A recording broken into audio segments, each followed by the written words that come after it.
Je vais vous poser une question. Si vous répondez bien, je vous laisse. Vous pouvez répéter la question? C'est une étrange question. Je suis. La télé en question.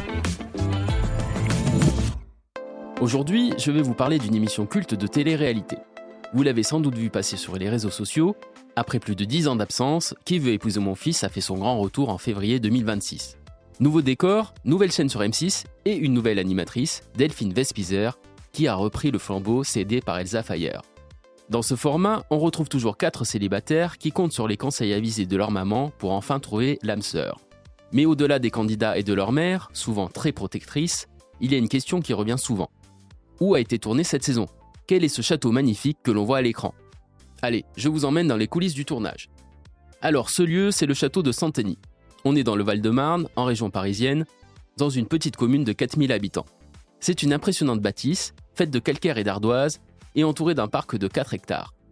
Ces salons portent les noms de femmes illustres.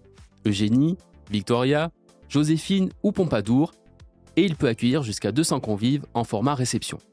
C'est là que M6 a posé ses caméras pour 2 étapes clés. Les premiers speed dating et le dénouement final, là où les célibataires doivent faire leur choix ultime. Ce qui est fascinant, c'est que ce château était une véritable star des tournages. Si le décor vous dit quelque chose, c'est normal.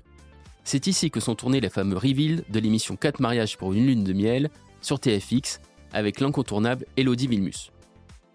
Et pour les plus connectés d'entre vous, le lieu a même inspiré le youtubeur Michou en 2022 pour son format Cherche l'amour. C'est d'ailleurs là qu'il avait organisé une rencontre pour la vidéaste Dooms, qui a été vue plus de 5 millions de fois à ce jour. Mais ce n'est pas tout. Le château a aussi un côté encore plus prestigieux. En 2013, il a servi de décor au film Saint-Laurent avec le regretté Gaspard Ulliel.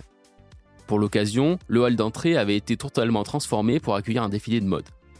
Bref, entre la télé-réalité, YouTube et le cinéma, le château de Santeny, c'est un peu le lieu de tous les possibles. Que ce soit pour trouver l'âme sœur sous l'œil de sa maman ou pour un défilé de haute couture, le décor fonctionne à chaque fois.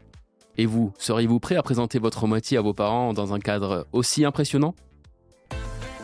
J'espère que cet épisode vous a plu. Si c'est le cas, abonnez-vous sur votre plateforme d'écoute préférée pour retrouver de nouveaux épisodes chaque semaine. Et si vous en voulez plus, découvrez aussi le ciné en question et les séries en question sur les plateformes d'écoute et téléloisirs.fr.